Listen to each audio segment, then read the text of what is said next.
Just wanted to mention a few things about how I keep my workflow nice and simple for when I'm at home, for depending on whatever it is that I want to do. The best way is to keep everything plugged in. Keep everything you have set up. Now I know some people like myself, I have PA systems, everything, but I try to keep all of that separate from what I have for my home setup. So I don't need to be running out to any of the cases and grabbing an XLR cable, anything like that. Everything that I need for being set up right here at home is here, plugged in, and ready to go. And it just makes things a lot simpler. It flows better, and you're way more productive because it's not like, oh, I want to plug this in. Let me go get this out. Let me get this out and get this all going. Well, by the time you spend time doing that, the idea has gone out of your head. It's best to just have it ready to go. Like I flip a power switch and everything comes on. And everything is plugged in. It's set to go. If I want to have any tracks coming in from the computer, if I'm trying to learn a song or something, there, it's armed. I can listen to it now. If I'm going to learn it on bass, there, it's armed. If I'm going to learn it on guitar, boom, there it is. If I want to throw vocal on it, it's done. If I'm going to add drums to it, I have an electric drum set down here. It's on. Everything I have is set, ready to go. Literally, the only thing you have to do is grab an instrument and plug it in. I have a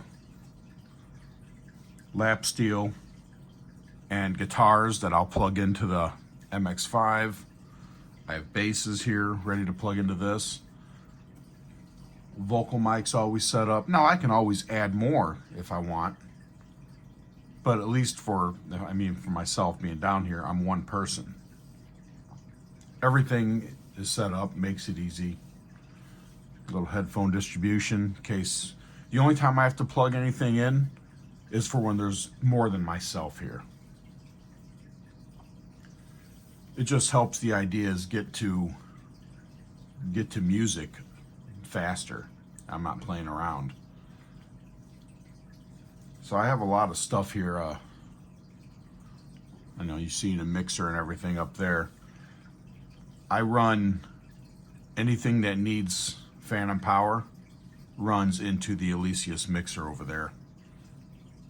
And that Alesis compressor runs into that mixer. But I do that because I don't want to turn the phantom power on the Tascam. The one thing I don't like about the way phantom power works on this is if you hit the phantom power, it's for, right here would be the phantom power, it's for this bank of 4 inputs. That phantom power is for those 4 inputs. Well, I have other stuff plugged into them inputs, so I don't like, if you put a voltmeter on the cord with the phantom power on, even though phantom power is not supposed to run through 1/4 inch, or they say it doesn't, you put your 2 leads on the other end of that 1/4 inch, and as you're plugging it in, you'll see a spike. It doesn't stay on, but you will see a spike. I just don't want to take the chance of sending any other power into my electronics. So I like the preamps that Alesis has anyway on that mixer, so XLRs run into that and then runs into the Tascam. But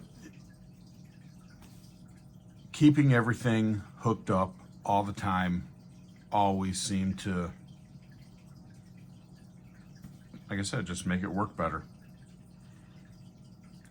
Nothing worse than having a big idea and like, oh, you know what? I have a half hour. I ain't doing nothing. I'm going to sit down and play a little bit. And you spend 25 minutes of that 30 minutes plugging everything in. I know for a lot of people that isn't an issue. When you get some people like myself, I have lots of music gear. And when you're digging through trying to get stuff, find cables, nah, it's a waste of time. Keep it set up, keep it ready to go. Don't let the ideas just fade away. But all right, I'd like to thank everyone for watching. I appreciate it. Until next time.